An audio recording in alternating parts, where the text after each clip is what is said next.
conseille autant pour la masse Sylvie, c'est vraiment loin, trop loin même, trop loin.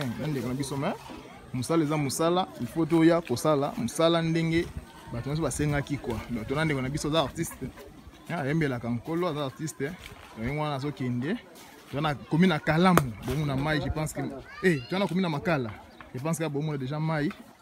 Mai na biso bozo mona ndenge a négocio tamboli pendant 4 pont, c'est vraiment difficile. Dès qu'on a biso Rodrigue, chroniqueur na biso, yem ta memena mu Congo pakati. En tout cas, tu as un bateau, Yamawa. Tu es un artiste, tu es vraiment. Pourquoi peut-être pourquoi Beka, tu es un problème c'est notre artiste, c'est notre artiste. Il y a une difficulté belé, il y a une personne qui a un handicap. On dit, on peut savoir pas de quoi on a.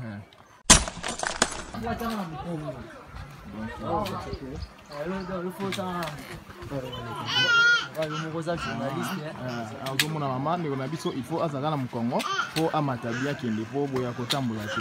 Je pense que vraiment donc difficulté nous avons ça nango ba tapote obo edende ona biso pour za ma lo ma mutu ya bozo mona difficulté artiste na biso ça na pour na kati donc terrible bien soit loué à kati kitoko wana squad kiti ba ndeko nso ba l'émission bo edende ona biso artiste vraiment.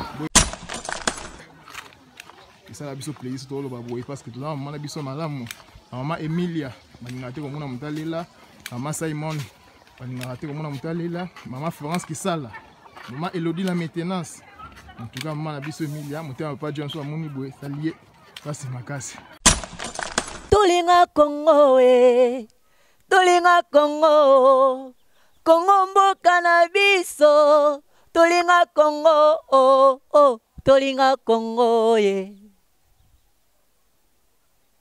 soki toza na libanda mboka tokanisaka bolama mboka na biso soki tozongi na Congo ba Congolais koina na koboma na kofingana etondi na mboka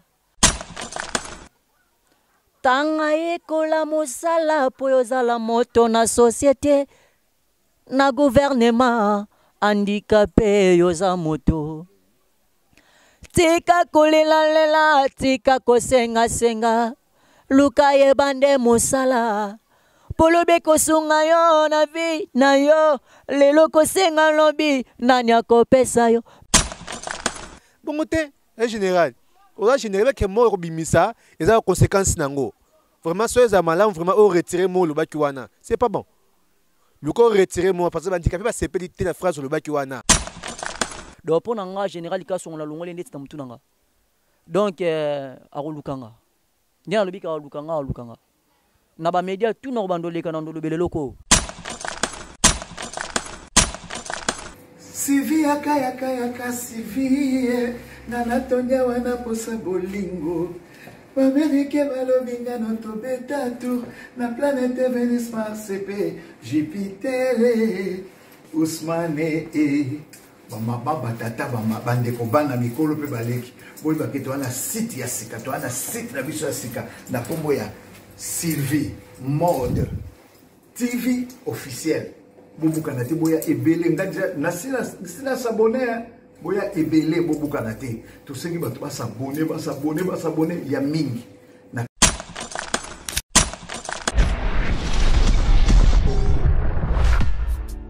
abonnez-vous massivement sur notre chaîne YouTube Sylvie Mode officiel TV site ya Maman Nabiso Sylvie Lokeba bolingo ya handicapé.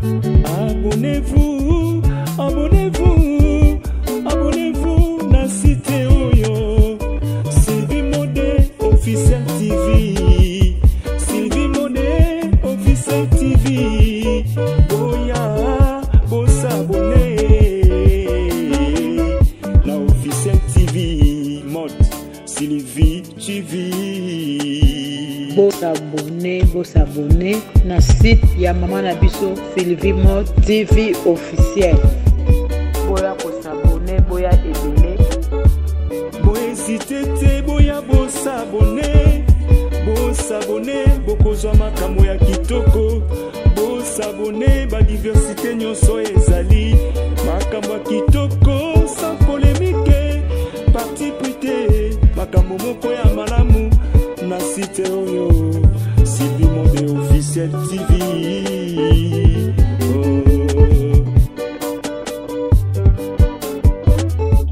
C'était à maman la biso, Lukeba, pour le ya handicapé, maman Sylvie. Vous avez ébélé vraiment quand on avait émission dans Bino parlant les handicapés, par les handicapés, ils émission, je peux dire, les émissions où tu as mis des personnes avec handicap. Comment ils vivent dans leur maison, comment ils vivent dans leur famille, comment handicapés. Ce sont des émissions où ils ont opportunité, occasion vraiment. Il y a des histoires sur les personnes avec handicap, des conditions de vivre même dans la société, comment ça se passe. Je pense bien, je suis moi, tant que Moulaï, comme cousin, notre ingénieur dans la structure de Beka. Ndako ne zika ki bloqué belé zika ki vraiment où c'est la mission na ye nous tous zika ki ngoma ki temps où nous to vanda ki tu vas travailler tes mains na makasa ki mobali à télémi ndé moi caméra moi machine moi ndé ko defa defaka to zonge be mission na biso oyo vraiment za na pamboli pote bon moi na des ali important qui est ndako na ye donc c'est un peu ça donc tu m'inviter na biso toti musika et tu ko le quartier na ndako to bakabe émission pour les handicapés émission to kotaka partout. Si vous avez une province, dans le Congo central, vous avez une bande de Toyaka, vous avez une Maluku, donc c'est une chose partout. Et que vous avez une place, vous avez une seconde, vous avez une beka. Vous avez un makala. Vous avez un makala, vous avez découvrir bonjour. Bonjour, papa Nangaï. Bonne santé. Zambazo Bomba. Comment vous se présenter?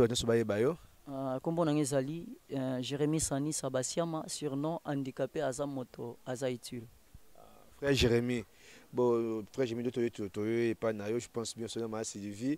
Et tout le frère Jérémy na makala donc au tamboli depuis Prince qu'on a rompenga bati comme à distance quand même c'est forcé commis. Binomo bomoni que non nous les personnes avec handicap et surtout dans endroit où vendre ça vraiment très difficile hein? Très difficile, les gens ont accessibilité vraiment. Il y a malamu te 30 distance. Que l'on a deux qui placent naza, tu n'as comme un rond-point gaba. Donc ça me rend vraiment difficile. Mais le rôle ensemble battre la kaka. Merci dans le lenga tanga na milieu. Ah, vraiment vraiment exactement clair. Beka za ba image to balance ba image oyo to la nango ndenge ndeko so Jérémy bani depuis rompenga ba tu le ki wenza makala wana o rompenga ba to kiti to kati kalam na kam ko to mimi na mukongo poye mo ale na pont wana izate ba condition to za boeza vraiment pour na ba handicapé vraiment ça ne répond pas vraiment à besoin na bango ya otambola tito comme na ndako awa quand même a commis ndeko Jérémy handicapé vous a on va tout sujet na biso le bela moi histoire moquée ndeko Jérémy na comment handicapé. Bon oui handicapé eza maladie mais eza condition physique comme la moto parce que batu muso amona so comme na handicap on dit commission maladie moko boye la tina nzoto non bon nga handicap ezwinga na l'âge de 5 ans eza ki polium te frappanga maladie benga buka donc etango yeko beta ngai na âge de 5 ans bon bapara babunda ki selon bango na makoki na bango mais basuka ki ne place mo basukela ki lelo et yeko rendre kenatika la handicapé physique mais ce n'est pas moral bien mental. Comment tu te sens comme tu es handicapé? Na lo bagelo ko nyonso kozala handicapé c'est pas facile. Kozala handicapé eza facilité. Kozala être handicapé physique c'est difficile. Mais en tant que tozaba na nzambe, tozaba na Yesu Masia, mais na comment se sentir à l'aise.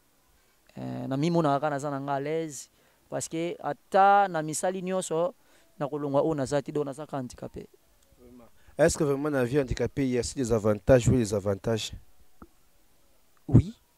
Comme quoi? Des avantages et des désavantages des bon, bah avantage des ali, ceux qui ont un handicap, ils ont trop attirant na bateau.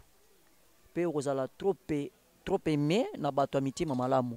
Pour bazo na condition na eza difficile ya kosunga. Mais bah des avantages des ali, handicap ça la humilié. Ça la humilié partout.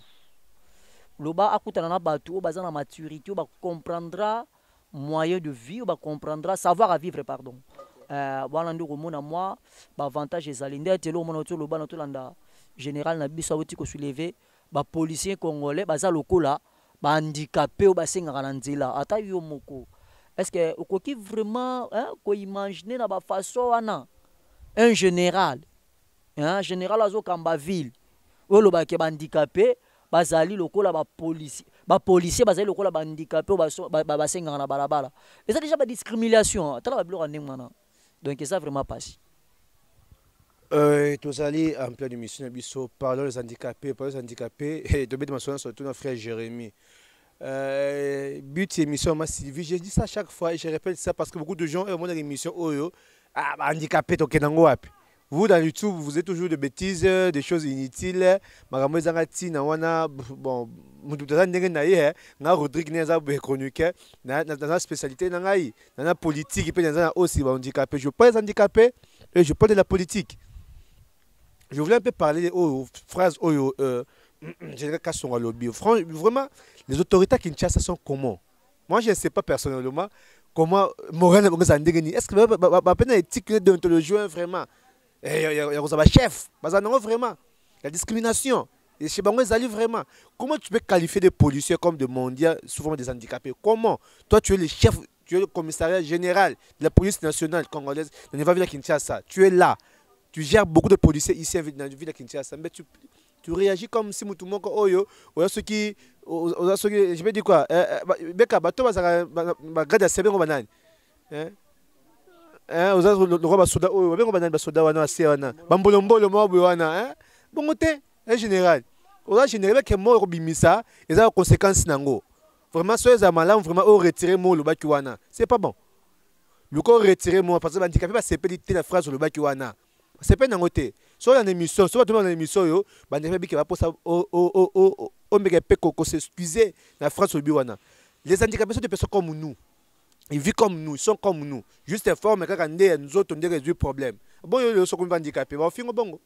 Général to sepe nangote. Aux général yo kamavila Kinshasa ba hôtel la police vraiment ba phrase wana to sepe nangote. Bon mais rappel kota bilo muso bimisa kawana. Ba une personne handicapé comme sa phrase wana te général. Nga sepe nangote vraiment. Tel porte-parole ba handicapé, j'ai pas aimé. J'ai pas vraiment aimé. Mais toi avancer na biso. N'est-ce général ka songa phrase ba ki wa bilo ba handicapé. Bozo ngondeni, c'est un bino. Ba minimiser notre niveau wana. Neti pona ngai et comme les gens locaux eza lokola mwana oyo batubiye tonga na lisu aroza lisu mwana alors on se sentir sous mutu atubaki tonga na lisu mala mutie donc pona nga général kasonga na longole neti na mutu nanga donc arolukanga ndia lobika alukanga na ba média tout na bandoleka na ndolobele loko parce qu'il a discriminé biso afingi biso. Et c'est injure. Comment ça fait un général? Ok, le baké, les policiers congolais, les personnes qui vivent handicap, ils sont en balabala. Hein? Au moment où on a discriminé même le gouvernement, donc c'est que vous êtes incapable, beaucoup de soins à main. Donc ça n'a pas passé. Vraiment, je vais me rappeler qu'on va faire le quoi. Les policiers vraiment, sur la phrase, donc c'est-à-dire que vous êtes incapable même de gérer les policiers. Les policiers, d'abord de un, étudiants. Les policiers, vous mettez pour la cachine. De deux, je n'ai pas dit que bandal kuna des policiers, juste pour la cachine. Juste, qu'est-ce qui se passe? Est-ce que tous ces policiers-là, ils sont formés, ils sont recyclés? On ne sait pas, hein. Soit on va peut-être soit tenir là, bon. Là, on ne sait pas. Toi, si j'ai un habitué à parler avec un handicapé, vous les handicapés, vous êtes trop humiliés. Qu'est-ce qui fait que nous vous avez humiliés? Bon, humiliation, ça dépend de bato nenge, baza ko en considération. La considération, c'est pas pour tout le monde. Tous allons humilier de vie qu'il y a condition bien état où tous allez. Au moins, nous sommes handicapés, tant soit mon ndoki, tant soit qualifié na ba manière bien ba façon mo bo ninga zo mon la été handicap na yo. Mais na bisa ba tu handicap ekoki kozala makolo, ekoki kozala maboko, mais ekoki kozala mututi. Une grande partie handicap ezala soki mutu eza kosala lisusu te yebaka komi personne vivant avec handicap en esprit. Mais en tant que makolo maboko ezo sala donc en tant que mutu ezo sala malgré makolo eza na ba difficulté lobe ko réaliser quelque chose de bon. Vraiment réaliser quelque chose de bon. La vie handicapée c'est pas facile, Beka c'est pas facile. Ma Sylvie a eu vie handicapée, lui-même il est personne avec handicap et puis il a asbel na handicapé. c'est pas pour être ça émission juste pour valoriser mon handicapé surtout au milieu pour mépriser à cabo négliger à. Alors frère Christian mi on colle pour na handicapé oyo bazaka enfermé dans ndako frère Jérémy pardon frère Jérémy ni oyo ko pas handicapé oyo bazaka enfermé dans ndako ne plus considérés dans leur famille sont rejetés minimisés dans leur famille même appareil na bango moko mais ça je ne coupe ça bango parce que ba misusu ba na émission oyo mais bazaka convaincu te le soit doit ça bango le l'autre que frère Jérémy hein frère Jérémy ça non ni ko ça bango avant de répondre à la question na loba handicapé azamoto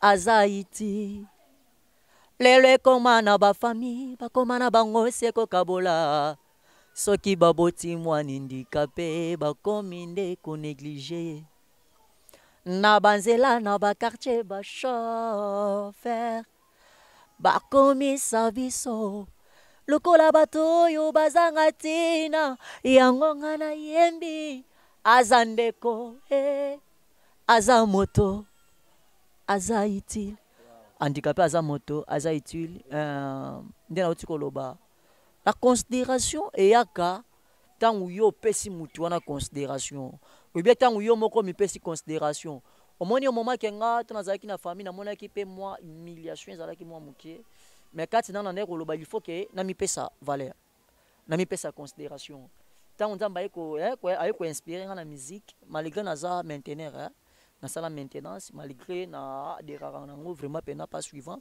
nase baza mingi na musique ntango naye kokota na monde ya musique nabike na kati ya musique yo nga na osala il faut ke namise valoriser il faut que namisala quelque chose nga pe bato bayebanga bato ba comprendre que non un handicapé azali oyo pasalaka ba art éducatif lelo pe considération comme roya na milliard bato donc elingi koloba te ke soki oza handicapé babombi yo na ndako yo moko mibombi soki oza handicapé babombi yo na nsima ndako yo moko mibombi na nsima ndako soki oza handicapé elingi koloba te ke non tu ne voudrais pas osala quelque chose ekoki kosunga yo ou bien okoki koyekola te non en tant qu'une personne vivant avec handicap donc il faut ça quelque chose quel que soit babombi yo quel que soit baboyo ça quelque chose mais yo moko ça esprit non liboso vraiment tu esprit non liboso et akapela sanga et puis sanga réponse moko inspiration ba moko ya na ba Robert wana handicapé personnellement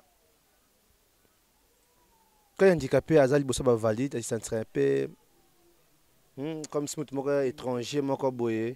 Alors pourquoi vous sentez bon? Soit devant ma valide, moi complexe, soit ça ne peut pas nini. Bon. Vous assure, on a bien de mon côté. Le va prendre ma mission soit. Je vais en général pour d'autres personnes, la majorité, je peux dire. En particulier, je veux en général. Vous avez raison. Vous avez raison, nous les personnes avec handicap, au milieu des gens, tout comme on a moi complexe, moko boye. Bon, et là on est ça là que non, tout comme on a complexe. Et ça qui est commis zanga koyeba otoza. Est-ce que n'est-il le maman Sylvie mode à cause de la complexité devant la personne valide? Hein? Maman Sylvie mode. Je ne crois pas. Est-ce qu'à cause de la complexe devant la valide? Le zanga commis zanga koyeba oyoza. N'est-il Jérémy le quoi na miyeba que o ngana zali, je ne pouvais jamais à cause de la complexité devant le valide. Donc jamais. Vraiment, tout bêtement, le solo, tout ça qu'appelle on yembaka, tout ça moi le moyen bien fort. Autre bimsanze moi mikolo, titre comme ça nini? Tolinga Congo. Tolinga Congo. Alors, il me compose ça quand on tombe, bah la quand on dégaine tout inspiration ça kayo moko. Je suis compositeur, donc auteur-compositeur. Donc on a vraiment auteur-compositeur.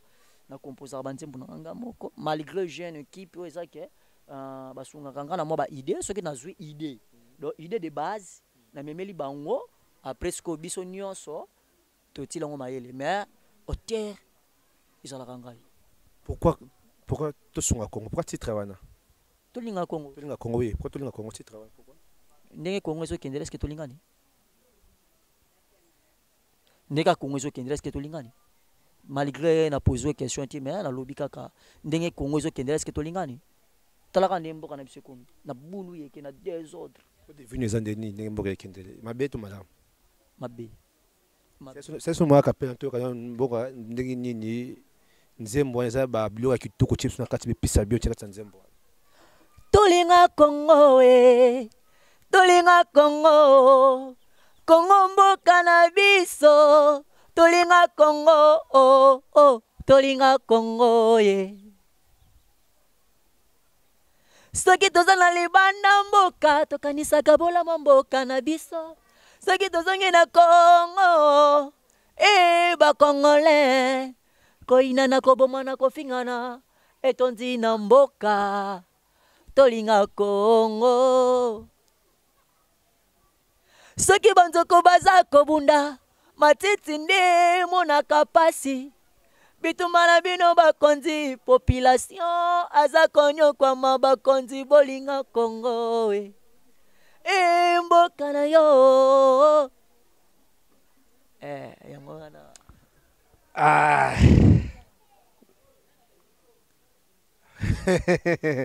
nzembo wana elobi mingi elobi mingi nzembo wana elobi mingi epuis elobi mingi tolinga Congo soki bato baza libanda balinga Congo basi moto azongi na kati ya Congo alingi Congo te akomi moyini ya Congo bino mpe bandikape mpe oza mpe considéré te na société ese mboka mpenza elingi bino parce que y a beaucoup de gens balobaka ke soki libanda mboka bozala considéré bayeba bino malamu mais na Congo awa moko mpe nzembo na liboso ke même les chauffeurs baconsidéré handicapé te na re so mpe handicapé na re balekembala moko message yango pesa bakonzi wana tolinga Congo message yango pesa bahandicapé tous les valides tolinga Congo eza message nini nalinga loba eplace oyo bolingo ezali ya malamu esalemaka là où l'amour eza ya malamu ezalaka omoni etango tolingani ya omonaka etango bato mibale balingani bakotambola kitoko même chemin mais etango bato balingani te bakozalaka na bulu yeke moto na moto akozala na coin na ye moto na moto akozala na epai na ye moto na moto akozala na baatitude na ye akosala omoni lelo bato na tokomi komata bapre biloko na bandenge na bango bato na tokomi kosala makambo na bandenge na bango parce que balingi na bango mboka te bakonzi bazoyiba donc dollar coûte koloba te bandekanga na 20 ti lelo ekitaka te oza un producteur oza na équipe no nyonso tozaka yo moko naza na groupe d'accompagnement mais naza na ni manager ni producteur nga moko producteur nga moko manager studio kotango ndeni yebi moko makasi ke yo moko tobundaka te tozobundabunda nzambe akosunga mwa 10 francs mwa 20 francs pesio na koti studio donc naza na makoki te ozaka nzembo moko sa tosaba nzembo ebele déjà naza na banzembo ebele nakoza na plus de 25 chansons odosala déjà te ona sala ona ebatama mais o déjà o ebima de miso bato déjà kozala combien miso bato ezaka mibale ebimi na miso bato ya mibale apa Congo ni susu to handicapé aza moto wa mibale wana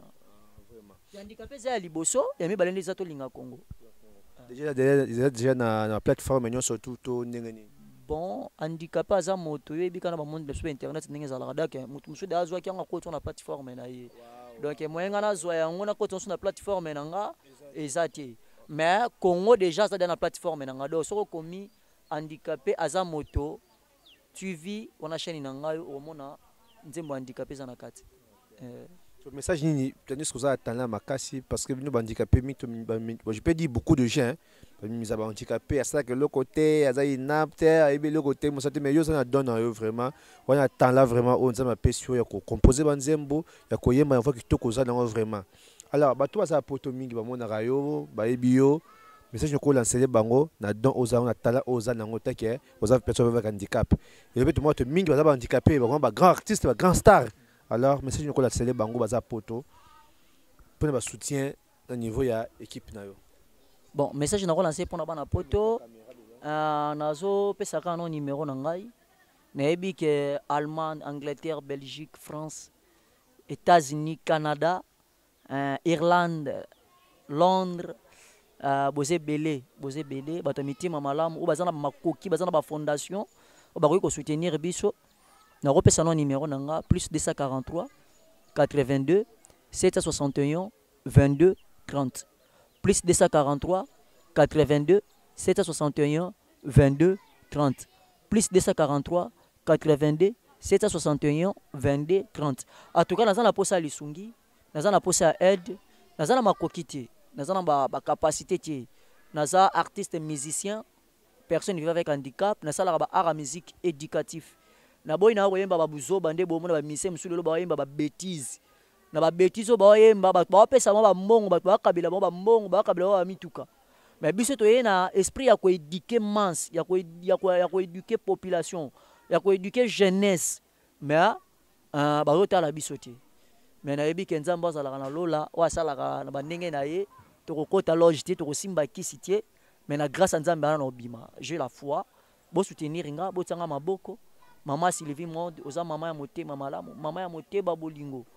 na yebi ke tsa mwana no maboko na kobosa na te papa na ngai Flora na kati ya Londres papa na lingako mingi tsa mwana no maboko mama de Deleni Bibamba na kati ya Londres oza mama tsa mwana no maboko mama Rit Vermont tsa mwana no maboko donc ekozala vraiment malamu mingi ekozala malamu bo soutenir Jérémie papa Miguel na kati ya France mwana yeyo donc ebote maboko nzambe akosala na mwana bino. Merci beaucoup na batunyo surtout ba naka émission ba handicapé batunyo surtout oyo basabonaka massivement na kati ya chaîne na biso bato bataka ba émission jusqu'à la fin botala émission bino bo consommer émission bino ba handicapé bo découvrir ba handicapé aux amaleurs mingi to ça va émission oyo juste pour les handicapés to fait découvrir bino ba talent ba handicapé bazanango miso sakata loboko mebi ko lamba miso so telinga tambola kame okondima te ke oenze miso makoleza bien te mais azo yembela nzambe bon to peut tout na yo yembela musique chrétien ou profane je sais pas nasa religieux ouais chrétien donc né grandi chrétien musique chrétien ezali apa o yemba bandika pe surtout yemba kana chrétien mokano na yo mokano ekokisama na bomoi nanga nazalaki na kati ya pasi nakomaki sepe na liwa natombolaki miso likolo nabelelaki nzambe na ngai nzambe ayoki mawa na ye na bomoi nanga mokano ekokisamaki na bomoi nanga ngai moko nakoki te nzambe na ngai maladisi eumeli Yesu ozali wapi Sabaote yakayobikisanga pandemi ememi confinement ozali wapi Jehova Shalom mokili mobimba toleli yo pesa kimya na mabota nani o espéra ko yemba so tali ba tunyo surtout ba frère biso ba sel so ba yemba ko yebi ba star rebelle chrétien nani o espéra ka na zaka idole na yo nazana ba idole mibale nazala na idole ya Lokwa Kanza nazana idole ya frère Guilhem Mizwa bon ba nzembo olinga pa ba mibale ko se biso ngo pour voir no vraiment pesa na oyemba ka neza ebeka voine vraiment chimera pour ça ebesa pour ça oyemba kaka de ba mibale wana no nzembo ba morso mo mike kuna ba mibale tango ngai nalela kae moto andima ngai te o tango ngai nabelelaka yo wapi yo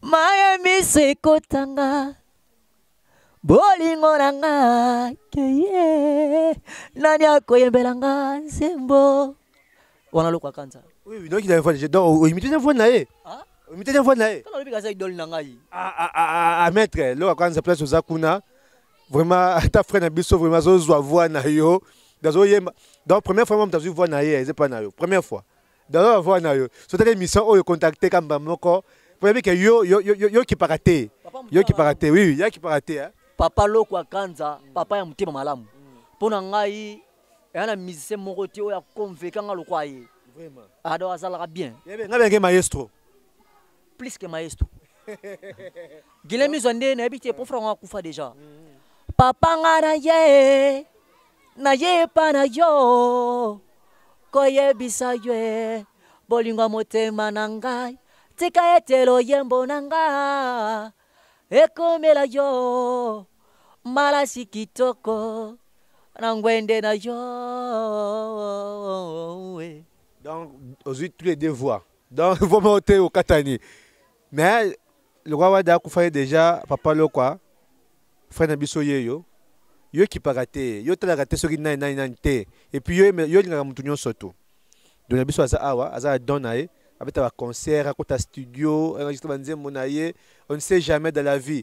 Beaucoup de gens négligent les handicapés, ils minimisent les handicapés.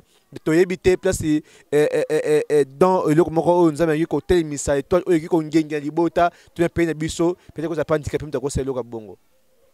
Tu as eu des ming bayembi, bayembi nzambe, mais ils sont aventuriers. La majorité, je peux dire la majorité, mais je peux dire comment. Bon, la plupart. Oui, mais la nzambe.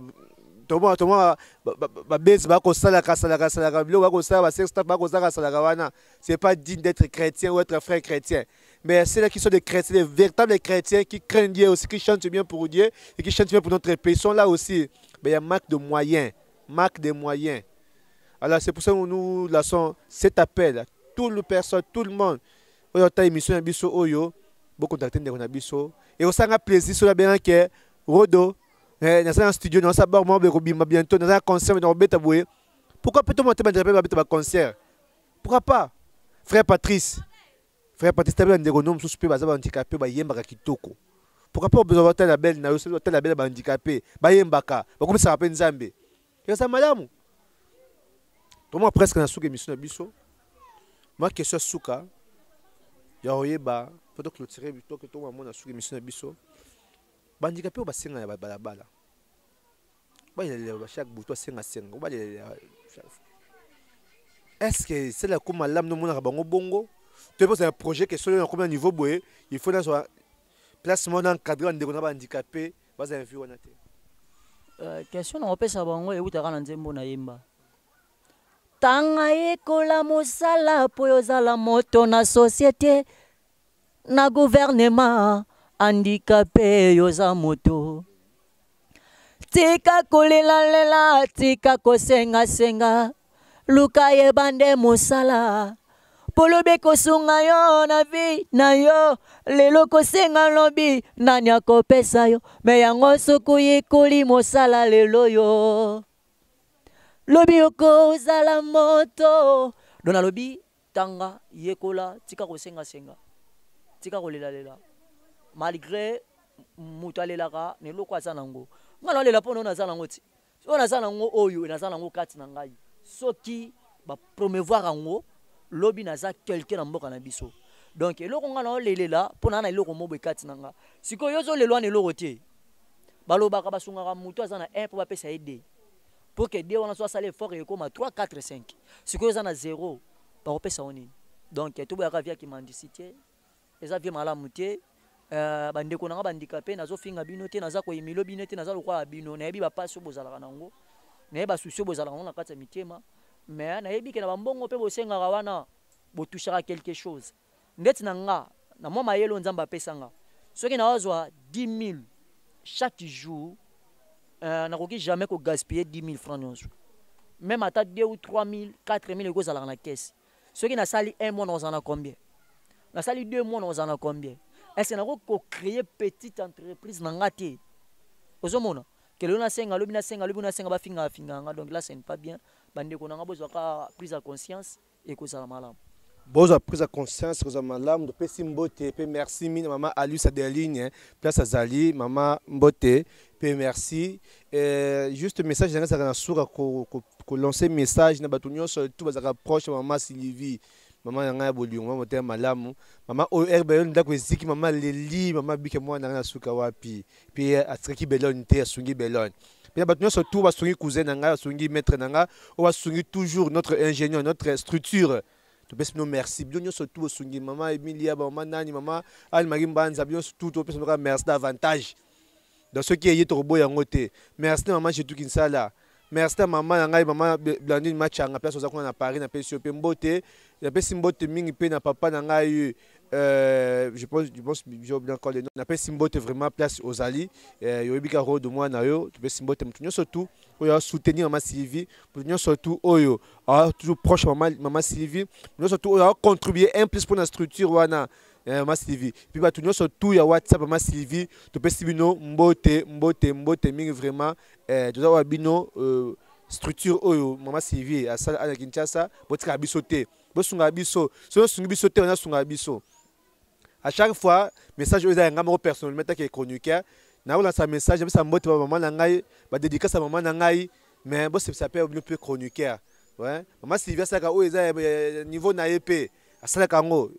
Futangai ba transport na ngai asala kango mais depuis votre part maman et encourager moi na pe msaka ko salaka et oza kitoko papa na ngai pe encourager msaka ko salaka et ça mala mingi vraiment non c'est pas non qui dans WhatsApp na ngai message koti moi code mo koti so kende le kana na Western kenda na MoneyGram et ça nga plaisir ma casse alors ngai numéro na ngai pour contacter ça facile il y a plus 243 82 45 45 579 plus 243 82 45 45 579. Les numéros dans WhatsApp. Si vous avez sur Facebook, vous avez Rodrigue Bouzitou BZ. Rodrigue Bouzitou BZ, au monde dans Facebook, vous avez toujours échappement magique au monde dans et ça fait plaisir ma casse. Alors, c'est toujours quoi message de qu'on a bellon. Oh, il y a un problème. Je pense même micro dans cette émission au monde dans là aussi que il est rescapé. La vidéo que c'est qu'il y a rescapé. Rescapé. Si vous avez bien au monde moto. Il y a rescapé micro oh donc nous c'est zikaka mais yem tabika kaka rescapé micro bomona oh alors petit pour na bisope na pesi mbote ba gros bisous na Queen Madea maman na ngai maman Sylvie mon place aux maman na pesi mbote presque na suka moi le dédicace mon numéro to moi message à suka koza nango en tout cas message na nga suka ezali merci na ba chaîne téléviseur nyonso o ba soutenir frère Jérémy. Ils ont facilité aussi la promotion en Mboka na biso, c'est pas facile. Mais le Bokomo Rabenze Mbakongwe comme bêta presque la chaîne est belle. En tout cas, on appelle ça bon merci. Et surtout antenne A, papa Mboshi le Kinzondi, maman Virginie Manganga, papa Joka Kabengele et eux aussi mon réalisateur. Ouais, a réalisé clip ya Congo en tout cas clip yo. Ils ont presque indima même na poto. Bazoka moi personne vivait handicap parce que la clip à qualité on ndenge nini azuma koki wapi ndima même na poto donc papa Pascal Kalamba nzamba pambola e canal Kin télévision en tout cas esimbinga suna maboko RTNCD RTNC1 donc on peut ça mbote na ba chaîne oyo ba sala ngape na zala en tout cas nzamba mona bino bonga na boka na mabanga te bino frère ba mabanga te mais na nzema moi frère nanyo yo pasteur nanyo ko si éducation wana boka kanani mon vieux que j'aime trop papi Ambidi c'est la solution bien on va asa ya moko boye tolingana kaka tolingana donc ye mtakomi ko eza tu ça se bien au bossané kasi yo bit so ça se ça bien ya difficile bossané non la seka mbela mopa maman Sylvie mode maman kanisa mwana et bientôt là soki nzamba sungi na ko na Chypre donc maman mwana ya Chypre so na Chypre tam soupe na zonga tie donc bon c'est la place na Allemagne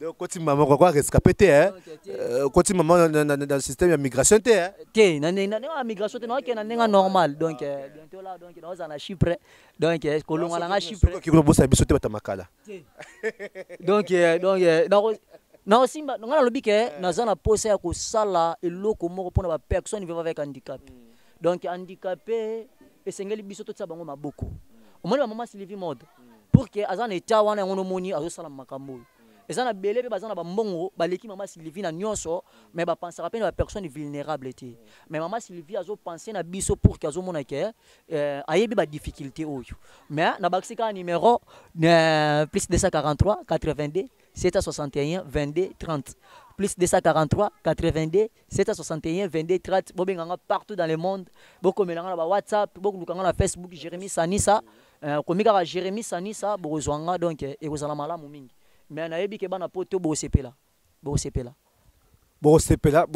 mama chitu kinsala ko sepela mama na ngai mama chitu kinsala mbote susu ya mingi susu place ozali pe quadruple mbote on ta bongo là so zali avec mbote maman pe merci davantage déjà surtout si moi na yo vous voyez surtout dans la chronique beaucoup disent toujours que nous sommes de mondial nous ne sommes pas de mondial je travaille comme ça on me paye la fin du mois mes tacos mes transports tous ces trucs là mais les gens appellent sous crédit méga ce moment c'est oui que non on dit que maman j'ai tout ça moi méga aux autres moi 50 oyo et ça a plaisir beka pas zawanat to vraiment sauver biso ba bien ça ngwe belé mais ce bino maman biso maman kilo ba poids ba père kilo père pour bosunga biso to bossa bino te dédicace coûte comme encore et comme répétition pas chenga et mon frère Jérémie on va bossa mutu moko te la dédicace na ye ba dedi comme to bimo kono bossa na te on a bossa na te bongo papa Florent na Allemagne maman de Deline Bibamba na tika ibongo na Deline Bibamba na Angleterre na Angleterre oui oui ça fait handicap oui n'est bien oui n'est bien oui abi maman Marie moi ça coach je pense bien au billet maman de Deline maman Marie moi ça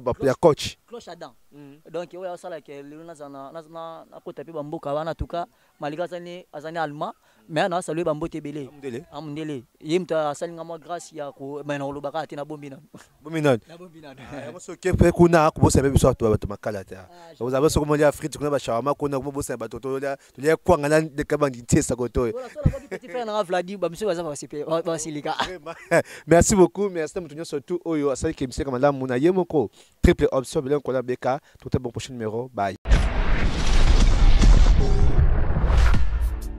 Abonnez-vous massivement sur notre chaîne YouTube Sylvie Mode officiel TV site ya Mama na biso Sylvie Lokeba bolingo ya handicapé.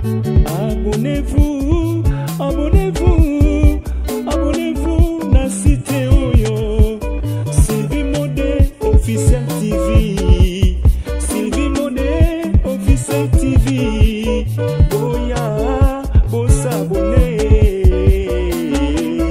na officiel TV Mode Sylvie TV bossa abonné na site ya Mama na biso Sylvie Mode TV officiel boya bossa abonné boya ebele boya sitete boya bossa abonné bokozwa makambo ya kitoko bossa abonné ba diversité nyonso ezali makambo ya kitoko sans polémique parti prité makambo moko ya malamu na site oyo Sylvie Mode officiel TV